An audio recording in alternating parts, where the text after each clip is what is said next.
So hopefully I'm live. Just wait for a few people to join the channel. First person's here.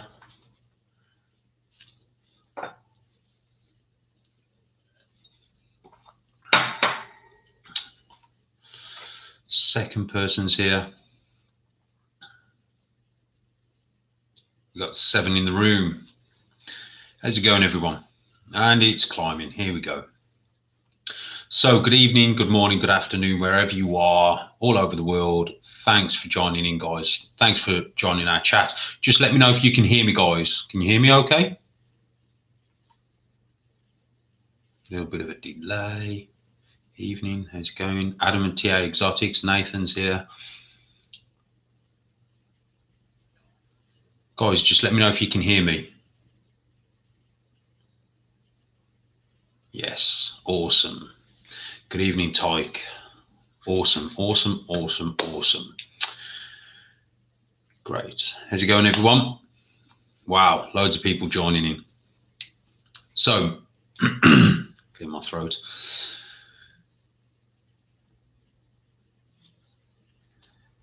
Wow.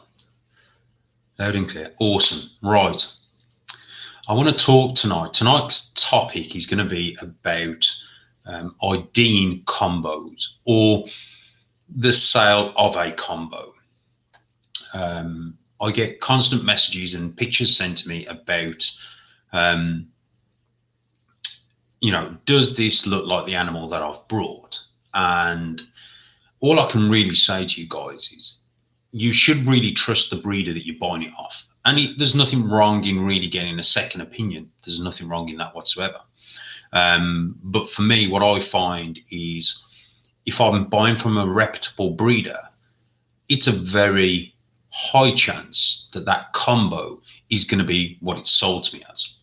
Now, I'm going to touch on a few things because I did a video yesterday regarding the super leopard, and I've been inundated with messages and pictures of people that think they've got animals that are super leopards.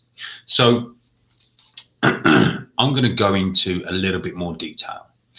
So if you guys didn't watch the video that I did with Ozzy, go over and watch that video when you get 5 minutes, actually when you get an hour, and give that a watch, because for someone as experienced as Ozzy, even Ozzy, and probably Justin will admit this as well, we have trouble IDing combos, and we do our best to ID a combo, but we can never be absolutely certain that that is what it is. If it's something simple like a pastel lesser, then yeah, fair enough. But sometimes even pastel lessers, if you've got fire or vanilla in them, could throw a spanner in the works or throw out a different gene. So it's very difficult sometimes, because as well, when we're talking about genes, we're also talking about a variance in that gene. So in other words, we're also talking, you can have one pastel and you can have another pastel that's completely brighter, completely cleaner, and it could completely make, so you got a firefly this side and a firefly this side. If the pastel and the fire in this firefly is far superior than this firefly, then the combo is going to look different. And I'm going to touch as well on a few more things that I believe in. We already know that there's different lines of fires. It's been proven that there's different fires that look different as adults and create different combos. So when we produce things, so like Ozzy said, this is all theoretical guesswork. We can presume that this combo has X, Y, and Z, but really until you breed it and prove it out, it's never going to be 100% nailed down. A lot of genes, we've repeated combos like pastel lessers or bumblebees or lesser bees. We've produced those many times, and we can compare them and go, yeah, that's a bumblebee, or yeah, that's a lesser, or yeah, that's a lesser bee. Sorry. So when we're looking at easy to identify animals, it's pretty straightforward. However, when you're talking about an animal that's got 4 genes or more, it's very difficult. Now, going back to the super leopard video that I did with Kevin, Kevin's in the house. Thanks for joining us, Kev.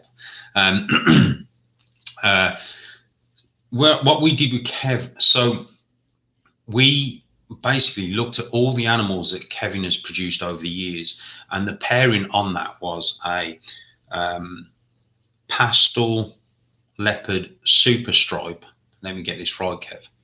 To a leopard yellow belly, I believe. Was that? Am I right, Kev? Just double check that. So it would throw ivories, it would throw super stripes, it would throw, all sorts of combinations. So the long and short of it is Kevin has never seen leopards that were like that, because today I've had certainly a few people send me messages that have had leopard with like a zipper belly that I showed on the video. They've sent me pictures, and I'm not saying it's not a super leopard. All I'm saying is, from what Kevin's line of leopard, he's never produced animals that look like that. So why do I say, so leopard super stripe times pastel leopard yellow belly. Yeah, your fish brain. Yeah, I know, mate. So with that being said, it could have been a number of combinations that Kevin could have hatched out. And he's never hatched leopards that look like that. So with his line of leopard, he's never really seen anything like that. So automatically, the only real thing it could be, possibly, is a super leopard. So with that being said, and again, you've got to think this, we're dealing with mutations. We're also dealing with what I believe polymorphism and polygenic. We're dealing with stuff that is line bred over a number of years, which can look better. Because I can tell you now, the first pastels that Greg pulled out the wild, they didn't look like they do today. So obviously, as the generations go on, the pastels do get better and better and better. So I do believe that when we line breed these beautiful animals, we can get some real amazing examples. So that would make a standard firefly look completely different to a firefly that's got a pastel that's been line bred over the years. So you can see where I'm going with this, guys. We never know 110% what the combo is going to hold. We can only presume that it may have this, and this. So sometimes when you're buying, so for those who are starting out in the hobby, probably one of the best ways I would advise selling a combo is sell it as, let's say it's a 4-gene combo. So for example, let's say it's a pastel lesser GHI Enchi. Okay. Now you might not see the Enchi in the combo, but you may think it may have Enchi. In my opinion, it's probably better to sell that animal as a pastel lesser GHI, possible Enchi, as opposed to guaranteeing it to have Enchi if you're not sure. The reason for that is if the person that's brought it off you then later on produces some Enchi combos, they've kind of had an extra gene for free. And the other thing is, it's not really tarnished your name. You've almost like give that extra gene in with that snake. And what I do see is when people buy a snake, they grow it up over years. Let's say a female, they grow it up over 2 or 3 years. It's been sold to them as X, Y, and Z, and it turns out it's only got X and Y. You as a breeder, if you have sold that animal, now somehow you've got to reimburse that customer that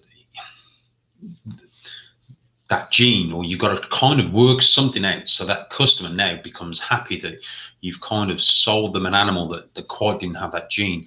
That customer now has grown that animal up to 2 years, 3 years of age. And it's, I wouldn't say it's a waste, but it's not what they wanted. So for me, if I got a customer and I don't get me wrong, we all make mistakes. But it's better to be probably the opposite end of the scale. Sell an animal that's, if you feel it's got a 4th gene, like the Enchi, then just say possible Enchi, and that person would have to breed it out. Because at the end of the day, these super leopards that Kevin's got, we would have to, breed them out. we'd have to prove that.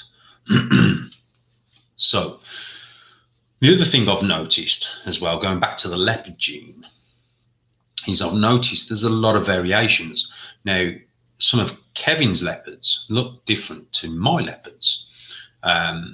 So I also think that there could also be different lines of leopards. There also could be different lines of Enchi. There could also be different lines of, a lot of morphs that we see out there. So we have to take the factor that you may have a line-bred animal that looks better.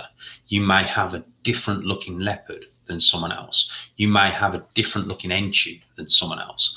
And when you breed all these different types of leopard or different types of Enchi together with different combos, the combo may come out looking wrong. The other thing we have, or not looking wrong, sorry, looking different.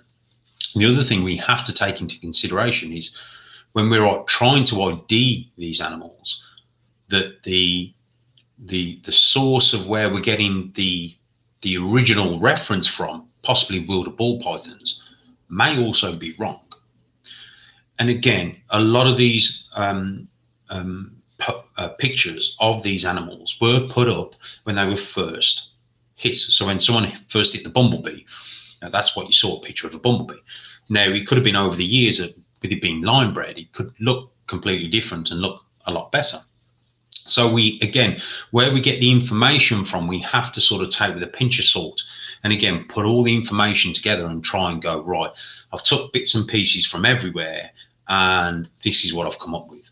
So I hope this sort of kind of helps when we're talking about IDing combos and we're talking about, when we're trying to sell a combo, we're trying to do it in a way that, I'm trying to certainly do it in a way that, if I'm not sure, I won't 100% guarantee that gene. It'll be, it's X, Y, and Z, a possible something, because that way, then if anything does happen or does come back, then at least it's sort of, you're not, your customer's got a free gene. They're going to be happy.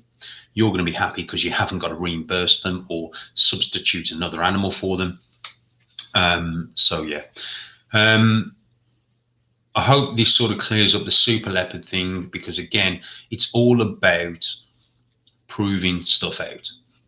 And I'll never be 110% until I've proved it out. And again, collecting data, that's the other thing. So we collect data. Data is important because you may have what you think to be a super leopard.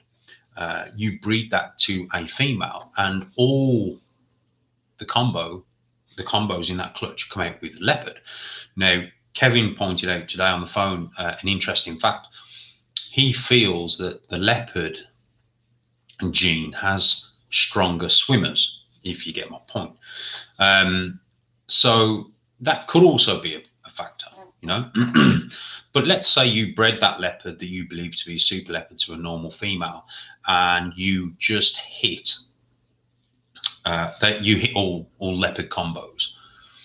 You can't really turn around and say that is a super leopard. You would have to do multiple breedings with multiple different females over probably 2 to 5 years to be 100% this is a super leopard. You could just be hitting fantastic odds. I remember a guy saying he got a super pinstripe, and he bred it. Number of females produced, every combo, every animal basically had pinstriping. He then sold that animal as a super pinstripe. The person that brought it off him bred it to one of his females, and he didn't really hit. I think he hit 2 pinstripes. So the odd gods could have been really with him on that one, and he could have basically just hit pinstripes after pinstripes after pinstripes, just pure fluke.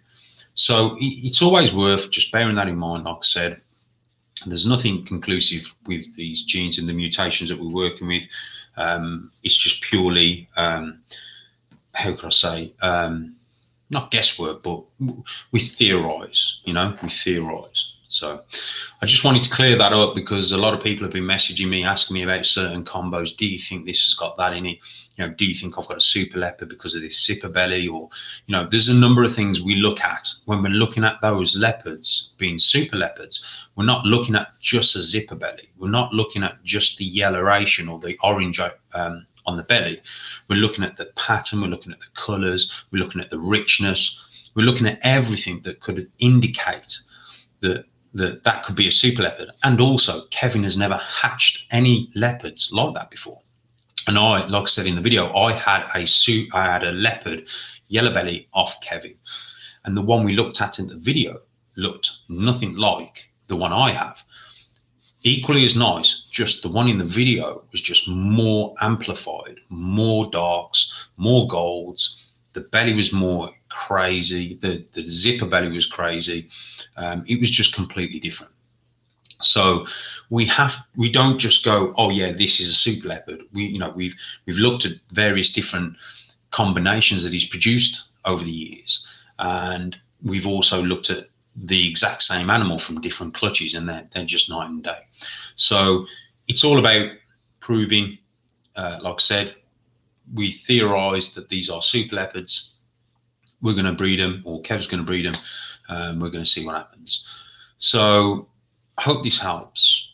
Just refreshing on the super leopard gene video that I did yesterday. If you haven't watched it, get over there and have a look, and you'll see exactly what we're talking about. But that would also cover other animals as well, other combos as well. A lot of people have been sending me messages regarding an animal that they've just brought. You know, you've got to go with the breeder. If the breeder says it's that, then unfortunately you've got to go with that until you breed it out and prove that it's not what it was sold to you as. So I hope that helps.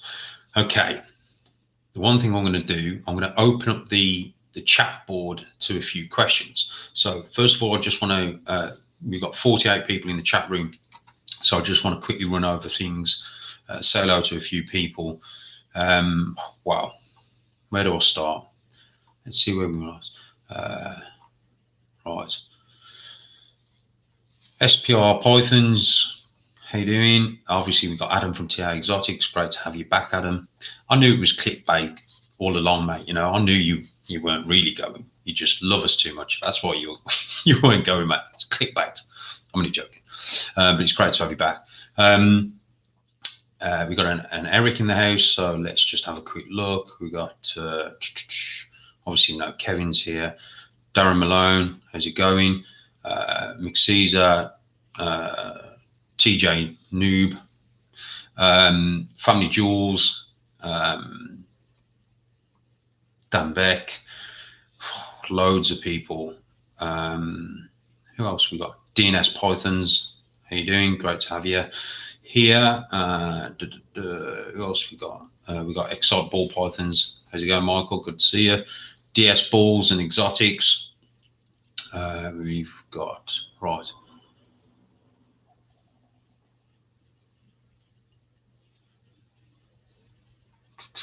Darren Hughes. How's it going, Darren?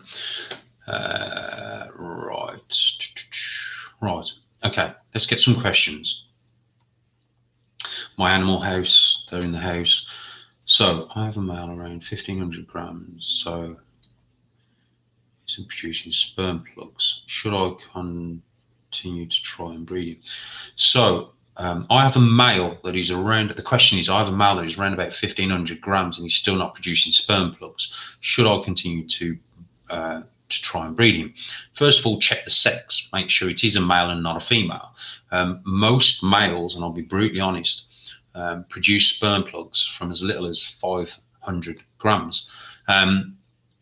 So it could be that the male isn't very mature. So putting the male in with a female would help mature the hemipenes and obviously stimulate him. But I would certainly double check the sex, make sure it is a male and not a female, and then go from there. So get some quick look questions. My senior.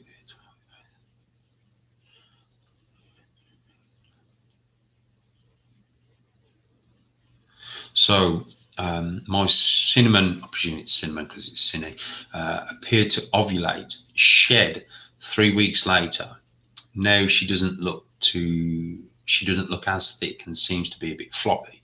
So if it's a definite ovulation,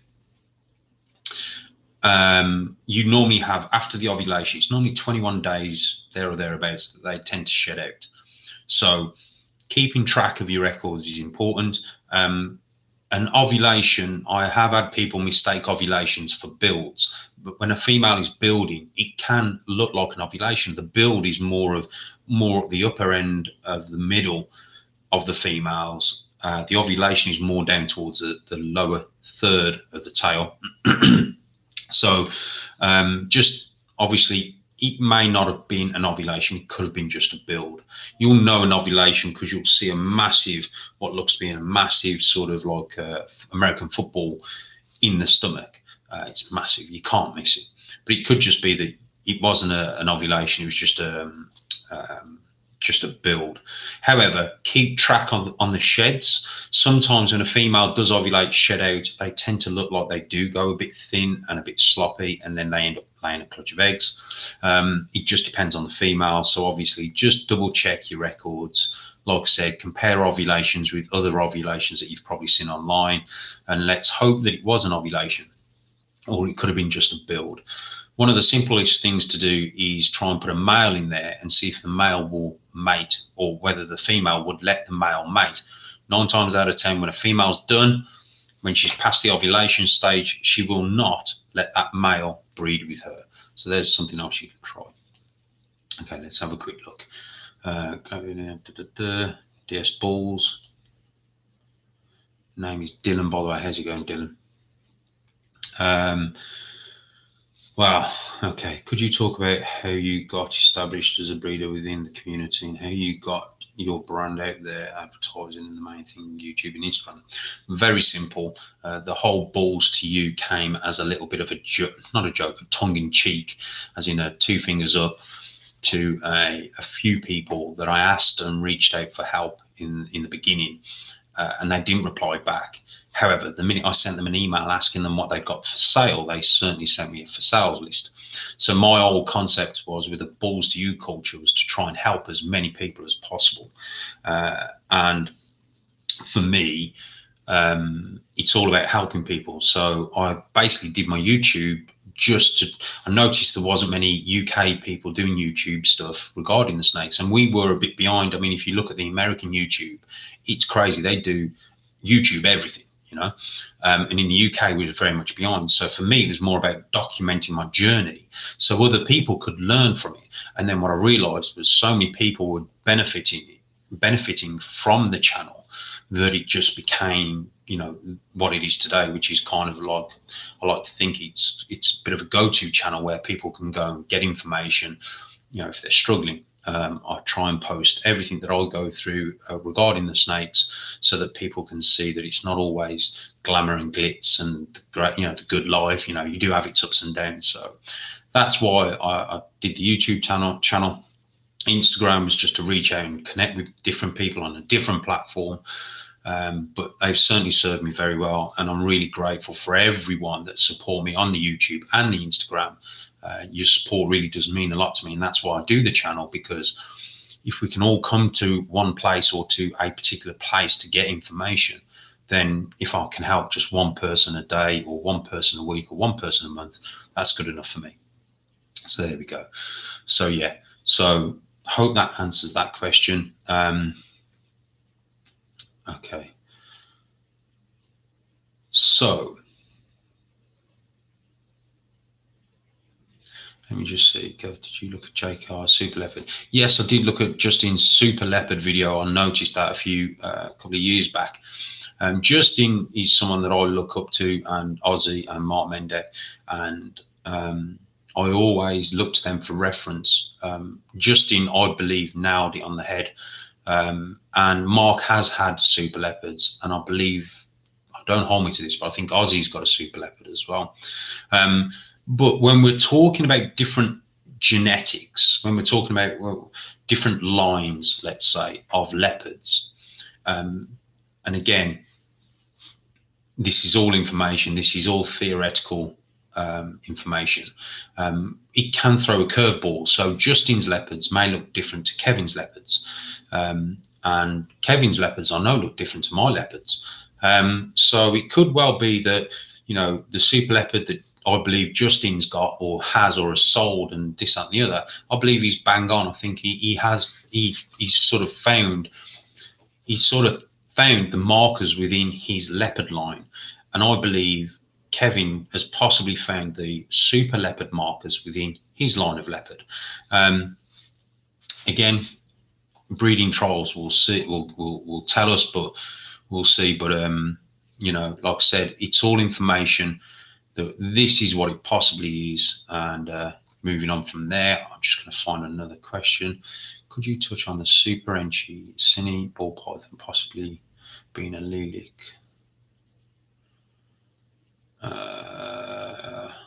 Okay, super Enchi cinnamon ball python possibly being a lilac. I can't comment on that because I'm not too sure on that.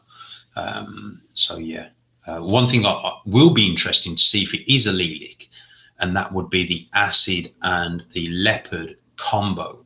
Obviously, we know we know that the acid and the confusion and the static are exactly the same animal.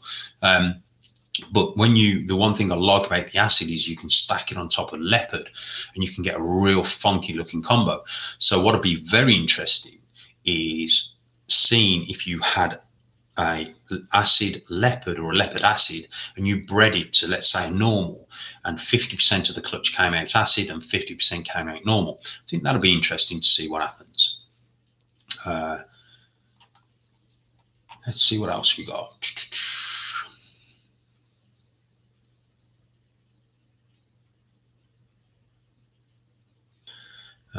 Would love to do that. So what do I think of the Burm? So the bearded snake guy, Gav, what do you think of the Burm Royal? Okay, so if we're going to talk about hybrids very quickly, I saw when I went over to Ham in December, I'm not sure if Kev saw it, but me and Luke, we saw a Burmese Royal Python. And I've got to tell you this, it looked sick. It looked amazing. The colors, the shape, the thickness, it just looked unreal. Is there a place for it in the market? I don't know. It's another controversial topic, very similar to other things that we can discuss, because a lot of people will say, well, it's not natural, it's not this, it's not that. Well, actually, we do have crossbreeding in the wild. We have lions and tigers and so on and so forth, breeding left, right, and center, and crossbreeding within the wild. So crossbreeding is happening in the wild when you get a certain locality of a particular snake and another snake converging on the boundaries where they're pythons at the end of the day. So their genetic sexual organs, let's say, are virtually the same. So the hybrids, I think it's each their own. I love some of the hybrids and they do very well. I'd love to, the Angolian python and the ball python, the angry ball, that looks fantastic. I love the look of Angolian pythons. I love the look of Burms. So yeah, it's all good. It's again, each to their own. And as far as I'm concerned, I don't really see a problem with it unless it's creating a problem. Then we ourselves, and again, this is going back, touching on animals with deficiencies like neurological issues or kinking or females not being able to reproduce. We as breeders, we have to try and police ourselves or be shown as being responsible breeders. If we can do it ourselves as a community, then that's going to stop any governing body coming at us and going, well, actually, you guys are very,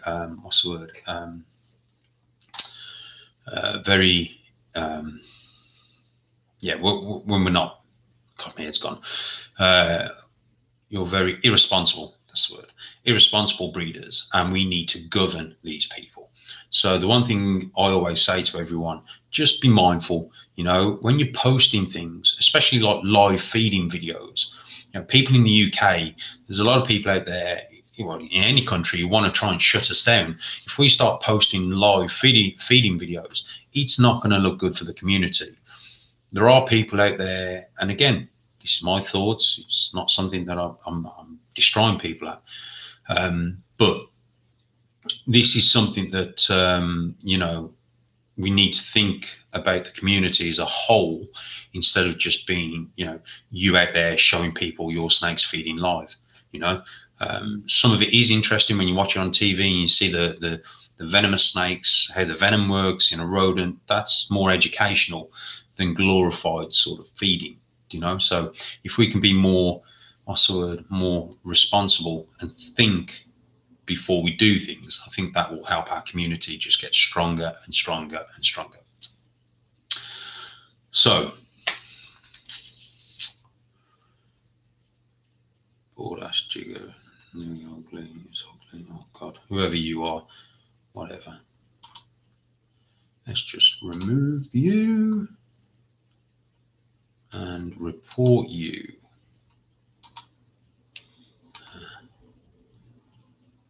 Hate speech. Bear with me, guys. There we go. We're back in the room. So let's just delete this gentleman. See ya. By the way, I just want to touch on my haters. So to all my haters out there who sort of give me the thumbs down, thanks. Thanks for taking the time to watch my video and give me the thumbs down. I really do appreciate it. I don't really care. There we go. Done. Okay. Am I coming to the ham show in March? Hopefully. I want to do Halton this year. Definitely going to do that. Obviously, I'm booked in for all the Doncaster shows, so your boy will be there. Right, let's just have a look. So, what are your plans with the acid project? Plans with the acid project. You guys will see, trust me. Let's face it, it's an amazing gene. I'm really excited. My male is fantastic. He's Ivory Pastel Acid, Josh Jensen, who I got it off the originator. Absolutely awesome guy to deal with. I've known him for over 5 years. We spoke 5 years ago. And yeah, great guy, great project. And again, a great gene to work with. So loads of things coming from that. How about Tinley in October? Yes, Family Jewels. I should be there. And there's going to be a lot of interesting things happening before then. But we'll see. So let's just have your plans with the evening game. Really enjoy the live feed. Everyone who has breeding plans going, what's the best plan?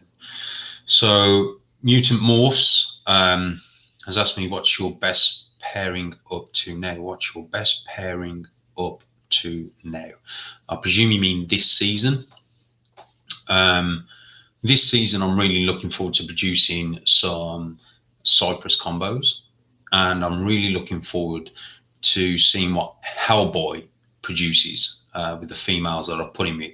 That guy is smoking, so I'm really looking forward to those. But to be honest with you, I'm really looking forward to every project that I'm producing. I've got a couple of double het projects on the go. So I've got double het Exantic Desert Ghost projects on the go. So I'm really excited for that.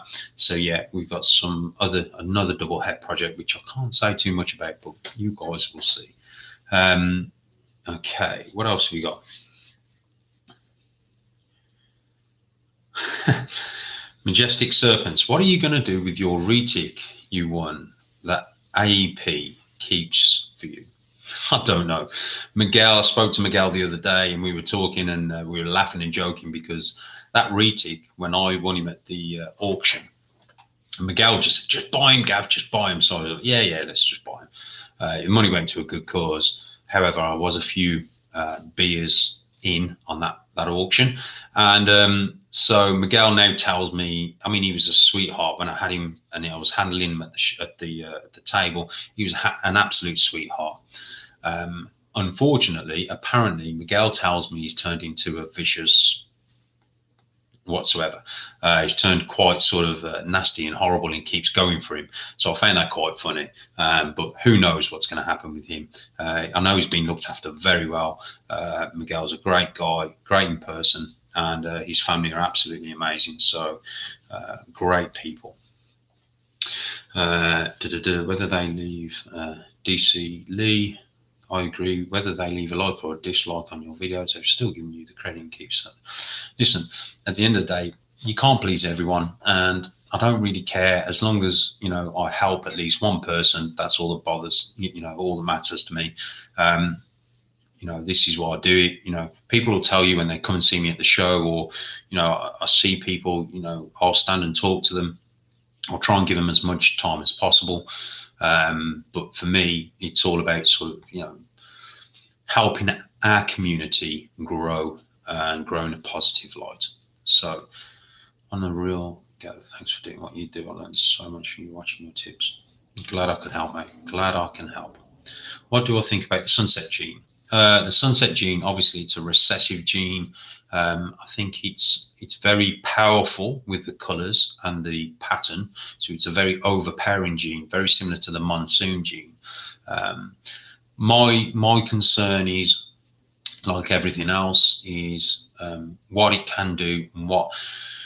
So we've seen the pied and the clown do real crazy things. We know what the hypo and the ultramale does. We know what the exantic does and the desert ghost do, should I say. The sunset, we're starting to see some real interesting combos. I personally am on the fence with the sunset. It's nice as a hatchling. Hopefully we can find a way of keeping the colours as an adult vibrant, but it's interesting. It's interesting to say the least. Certainly keep an eye on that one. So yeah, the sunset gene is something definitely keep an eye on.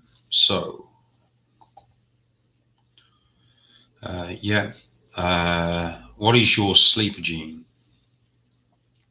So again, Excite Ball Pythons has asked what is your sleeper gene, and I'm not just saying this because he's on, but trust me, guys, you want to see the frost gene that this gentleman has been working with, and I have the pleasure of owning a few frost combos. And the frost that we kind of come up with a name, it looks amazing. Again, I do have a few more sleeper genes, but I do feel that the frost gene is something to keep an eye open for. That's for sure. Right, let's have a look. What else have we got? What do you think about the monsoon gene? Okay, so the monsoon gene. So a lot of people may or may not know, I do have Het Monsoon in my collection from Billy. It's an interesting gene, that's for sure. It's not, I didn't get it because it being the value. It's just so happens I brought a snake from Billy that had the gene as well. So I originally brought one gene. I originally brought a special het pied male from Billy. And then while it was on its way over, he then tells me that it's Het Monsoon. So I'm kind of excited for that. But again, the monsoon, very overpowering. I think we need to work with it, see what genes react well, and go from there. But yeah, very interesting.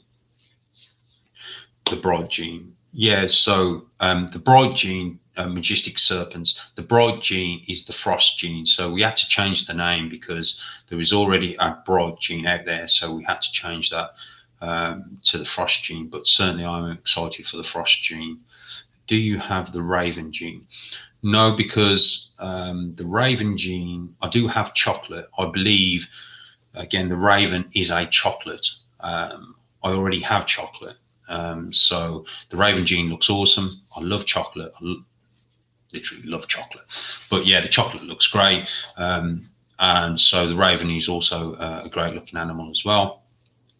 Okay. So anyone else have anything that they may want to throw at me? if he brings the rum. Right. Yeah, we love a good rum and coke, to me and Kevin. Oh, you helped me so much in the hobby. That's fantastic. So Adam at TA Exotics, he did a video. If you haven't watched his comeback video, the clickbait video, I'm only joking, mate. Get over and give that a watch. Darren Hughes from Neighbourhood Constrictors is on there, and a couple of other young gentlemen are on there as well. Great little video, just talking ball talk, basically. And one of the gentlemen on there is basically invested in the Scaleless project, and he got it from Mike Wilbanks. For me, the Scaleless, I got offered Scaleless probably about, I think it was about 5 years ago now. I didn't jump on it because the way people have had their fingers burnt in the past with certain projects like the Desert Gene, the Caramel, and also when we've been sold het pies or het clowns that weren't really hets. If you've been in this hobby long enough, you sort of hold back a little bit before maybe jumping into a project, because you want to see whether or not that animal has any lethal combos. Can the male and the female reproduce X, Y, and Z?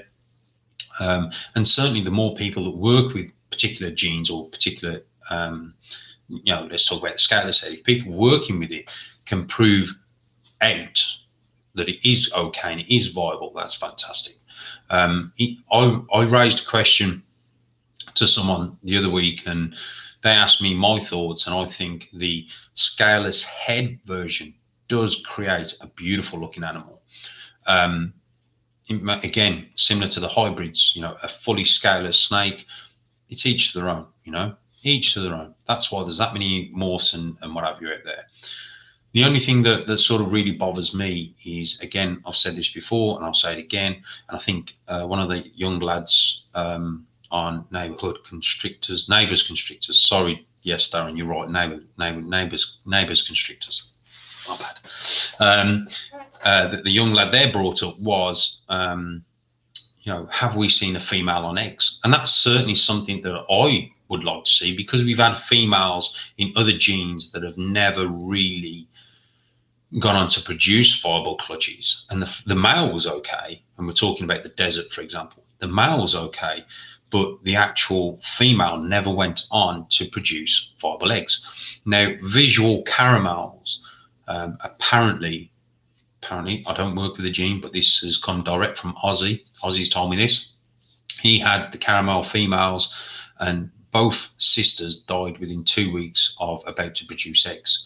So, and a lot of people have had that. And if you look at a lot of the people now that work with caramel, they'll probably have a visual male and a het female. I don't know why, but I do believe that possibly the female caramel does not produce a great clutch of eggs, or will not produce clutches of eggs.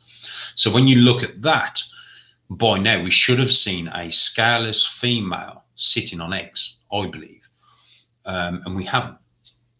And you can't help but have that doubt in the back of your mind. And it's not me dogging on the project, it's not me cursing the project, because I'll say the same about any project, that you want to see its full potential. You want to see everything that it can do. So for me, trying to see what that animal can go on to produce, and I would love to see a fully scaleless female ball python wrap around a beautiful clutch of eggs. It'd be an amazing, because at least then we've covered all angles of that project. The males produce, the babies live and thrive. Yeah, you've got to change the husbandry and do a few bits and pieces, but they live and thrive perfectly fine. The only thing I'd like to see is a fully scaleless female sitting on a clutch of eggs. It may have been posted on Facebook, I don't know, but there we go. But we'll see. Fingers crossed for that project as well. I really hope it proves out for everyone who are in the project that the females are okay and there's no issues. Okay, let's have a quick look. Enchi females could also have slug problems. Brian talked in a video over this. I don't have any problems with Enchi females slugging out. I don't know. I've bred enough Enchies over the years. I've never come across that issue. So again, maybe it's something different. Have you ever worked with a shatter gene? No, I haven't worked with a shatter gene. For me, it's too much like a paradox. And believe it or not, I'm not a fan of paradoxing, because if you've got a white snake with a brown paradoxing, I think that they've got poo on the face or poo on the back, you know. So I keep trying to wash and get the stain off. So I'm not a fan of paradoxing, but the shatter gene does look awesome, I must admit, but it's just not one I'm excited about. And that's something else that I love to work with genes, not for the value, but what they can do. So if I've seen a combo and I've gone, wow, that looks awesome, I want to get in that project. And for me, it's all about that contrast, you know, that color contrast. So it's all about that. Hello from South Africa. How's it going? Right. Goblin, Amir's line, Nerd's line, Bling, etc. What's Kev talking about? I have a female. What about yellow belly? Is there a lot of different yellow belly lines? Yeah. So so yellow belly, is there a lot of different lines? Yes, there is, and a lot of the first tier and the second tier breeders, when they started to produce the white snakes, and the white snakes were the holy grail of ball pythons, people had those in their collection without realizing it, because they didn't look, because they were caught from the wild, they didn't look as what some yellow bellies look like today. I've certainly got a Bling yellow belly that came from Nerd, and he looks amazing. He looks amazing. He's been with me from the start. He's an absolutely beautiful example of a yellow belly.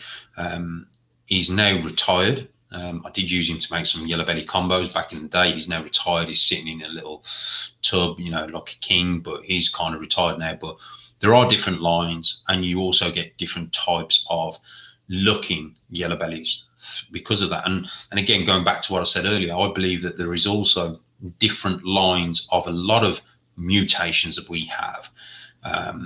But again, it's just proving it out or seeing the difference. I've certainly seen different Enchies. We know there's different lines of yellow bellies. We know there's, we've got different lines of pastels, some look better than others. So it's all about proving it out. And again, if we can collect information from everyone, because I'll never cover everything in my lifetime, and I dare say you guys will never collect, but if we can come together as a collective and try and share the information, that will help everyone across the board.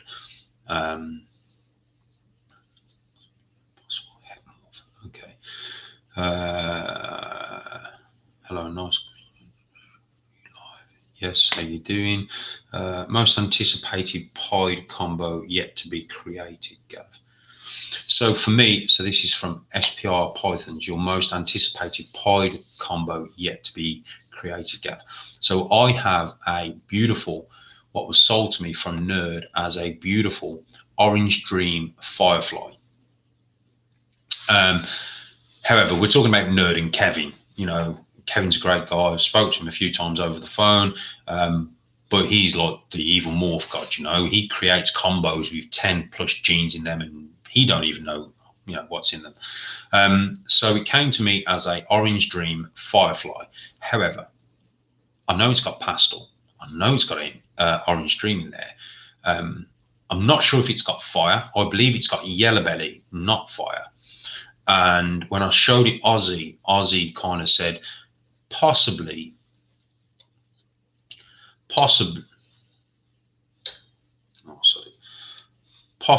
it could be het pied. So what I'm doing with that female, I'm currently breeding a pied combo to her to see if she does prove out to be het pied. And not only that, what will happen is I should be able to break down the genes and the genetics that make her up. So I'll be able to know exactly what she is moving forward in the future. If she doesn't prove out het pied, I'm not really bothered. At least then I'll have a clutch of het pieds, 100% het pieds. But if she does prove out pied, I believe, or het pied, should I say, she will produce some absolute stunners, and that's what I'm sort of looking forward to regarding pies. Versus weight of a female for breeding. Okay, so Caitlin Rose, what is your opinion on age/maturity versus weight of a female for breeding? I know the industry standard is 1,500 grams for weight, but if the female is in her third winter and is 1,500 grams due to eating moss. Okay, simple. When a female is ready, she's ready. So in the wild, they don't go around with scales weighing themselves, and they certainly don't go around with a calendar going, yeah, I'm in my third season and it's my birthday, so potentially I'm 3 years old. I'm good for breeding. It's all about when they're ready. We have an industry standard. Yes, we say this, around about 1,500 grams, around about 2 years to 3 years of age. Some people like to talk about the winters. Mark Mendet first mentioned about the winters. He was the guy that came up with that, because it's on what I believe to be the first guy that came up with that. Bear in mind, Mark's been in the industry 20 years.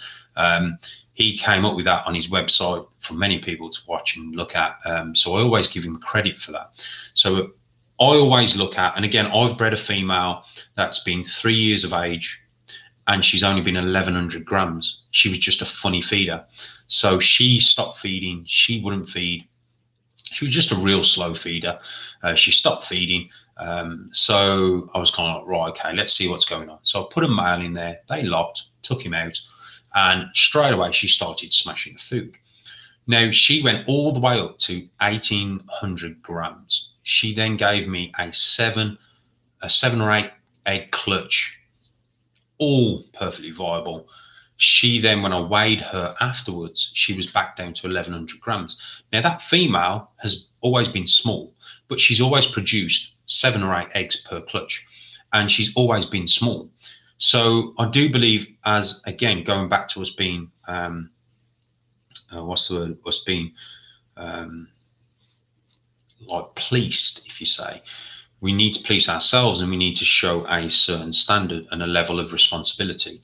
So if we can be responsible with our breeding and sort of show that there's reasons why, I bred that female at 1,100 grams, but she was 3 years old. She kind of stopped feeding and she didn't seem like she wanted anything. But then when I put a male in, she started smashing food.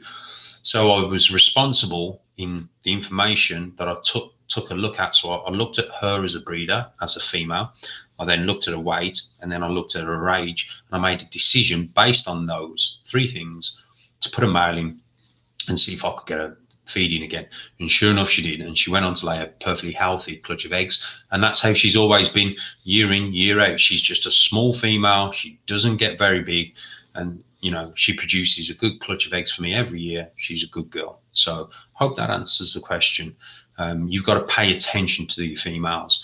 That's, and it's not only pay attention to the females, it's pay attention to the snakes. And that's something that you guys have to learn. And that's why I say start with hatchlings, work your way up, learn the characteristics of that snake, and then how they feed. Kevin just quickly mentioned, let me just have a quick look. He mentioned something. I've had a 5-year-old champagne yellow belly that was only 1,300 grams and has laid 5 eggs. So again, that's someone with experience who has told you that, she was 5 years of age. So we know she's old enough and mature enough, but she was under the weight that we have a standard for. It doesn't mean it's a bad thing. It just means that this female that Kevin's got, what I've got, and what probably most people have got, are just that little bit too small. We're not rushing them.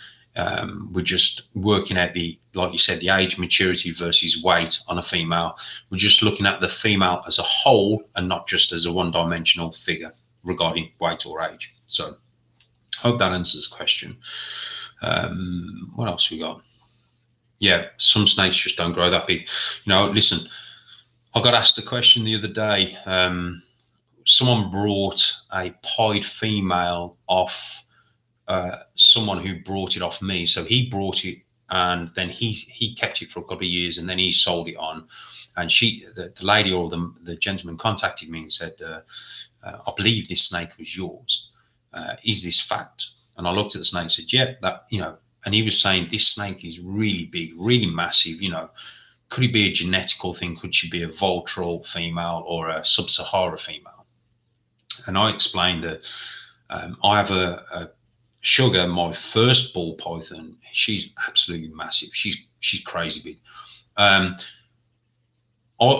basically put it down to it's a genetic. Like, you can get short people. I'm short. We can get short people. We can get tall people.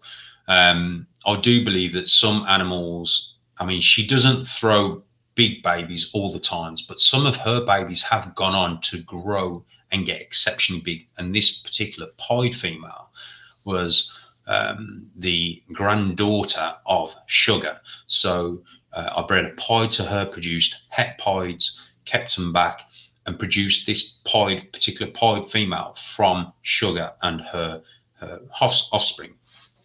And some of her offspring have proven to be quite big and not necessarily fat, as in like heavy with food, but actually genetically bigger. So I do believe that, like I said, this gentleman or this woman, when they asked the question, yes, it could be a genetic thing because her mom was originally an import, and her grandmother was originally an import, and moving from that, it tends to be that she does throw bigger babies, or her babies do tend to grow that little bit bigger than normal. Right.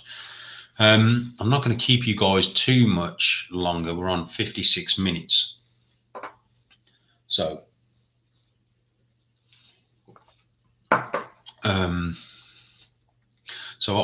so Family Jewels, I have a female that is barely a year old and almost 1,800 grams, but I won't pair her this season. Yeah, that's brilliant. I mean, again, some females, some males will just eat. At the end of the day, they are opportunities feeders. In the wild, they wouldn't look at their calendar and go, oh, it's not Thursday, I'm not due for food, I can't eat that rodent today. They don't know when their next rodent's going to come going past that burrow or past that hole that they're hiding in.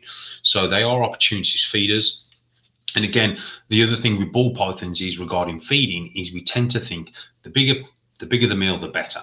Not always the case. Sometimes your snake doesn't want a big meal. It just wants a little snack, as we say, a little snack, a little Mars bar, a little snack, just to sort of, maybe it's full from last week and it's still natural instinct is to eat, but it doesn't want such a big prey item. So I always say to people, don't feed them too big of them. Don't feed them too much of a massive meal. Just small portions, more regular, seems to be a bit more healthier for them. But again, it's each to their own. We've all got our own little ways of doing things, which is fine. That's why there's plenty of ways of doing things out there. So let's just have a quick look. Okay, I've noticed many of my snakes reject food from certain rodent companies. It's interesting. Yeah, Brian York's just brought that up. I noticed many of my snakes reject food from certain rodent companies. Yeah, that can happen. A certain smell. I tend to find if a rodent is too clean, I know this sounds a bit weird, a lot of my snakes won't feed off rodents which are clean. They like that sort of rodent smell.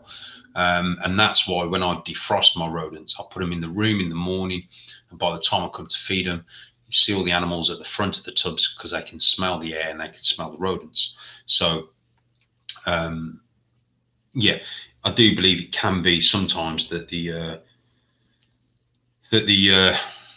rodents do have or can have some sort of effect on your snake feeding. Again, let's face it, in the wild, they don't eat defrosted rodents. They eat live. So yeah. What happens to your girl at breeding age but won't breed them? So if you've got a female that's at breeding age and you don't breed them, nothing really is going to happen. They probably won't even miss a beat. They'll just crack on and do their thing. I believe it's you've got to listen to your animals. Like I said, if you've got males and females in the same room, sometimes the females will go off food when they're ready to breed, and you see them at the front of the tub and they're just looking. Um, and for me, uh, they're telling you something. They're telling you they want something. They're not interested in food. They want something. And I tend to find if I put a male in, they lock. Then afterwards, once I've took a male out, the next week when I'm doing the feeding regime, they tend to feed. So just keep an eye on your females. Darren, I breed all my own rodents, and I find if I do fresh killed, half of my collection won't eat. It's almost as if they like frozen and then defrosted. Yeah, I had that before. So so if I euthanize some of my rodents and I take them up to the snake room to offer them to the snakes, sometimes they don't want to know. They're not interested. And again, this could be the fact that we defrost rodents in the same room so they get the smell, and it really sort of creates that hunger for food. Um, it could be that, again, a number of things, when we're heating up the edge. So I use boiling hot water. I dip the head of the rodent into boiling hot water, wipe off the excess water. By the time I'm offering it the snake, it's cooled down enough for them, but they can see it and they hone in and they just snap it and take it. So using the hot water method, heating up the head, they tend to just strike straight for the head and take the head and then just coil it and away they go. So yeah, this is all interesting. It's all great information. I had the same issue, Darren. If I euthanize mine and then take it in, only half of them would feed. Some of them wouldn't even bother. So it's certainly interesting to see. So right now, are you interested in the toffee candy gene? Good live chat, man. Summit City Reptiles. How's it going, dude? Yeah, I think the toffee and the candy gene are absolutely awesome. Kevin over at DK Royals, he's working with the candy gene. Great gene, great looking animal. Believe it or not, some of the best candy and toffee combos I've seen have actually been mixed with albino. And it's nice to have a pure toffee or a pure candy, but I have actually seen some amazing combos with that albino mixed, with the albino mixed in the mix. If that makes sense. But for me, I got out of working with albinos because I just lost that excitement, and I love the toffee. I love the candy, what it can do, what it looks like. But because I lost interest in the albino gene in the project, it's a great project. I love some of the stuff they produce with albinos. But for me, just quite wasn't there. I got into the lavender project. Again, some of the stuff that Justin and has produced, and other people around the world have produced, look amazing. Especially the lavender clowns. I prefer the lavender clowns over the lavender pieds, but that's just me. Again, I got into that.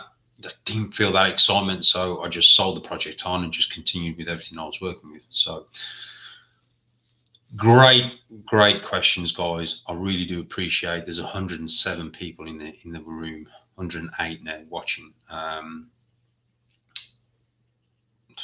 There's loads of things. Ultramel rocks. Yes, it does rock. There's loads of things we could go on. There's 111 people. There's so many things we could talk about and go on. How are you finding the herp rack? And would you recommend? Yeah. Okay. So Herp Exotics rack. I'm currently using one. I am looking at replacing all my racks with Herp Exotics. Stay tuned, and I'll tell you more about that on another video. I don't want to go too much into detail, but there's some interesting things coming from that.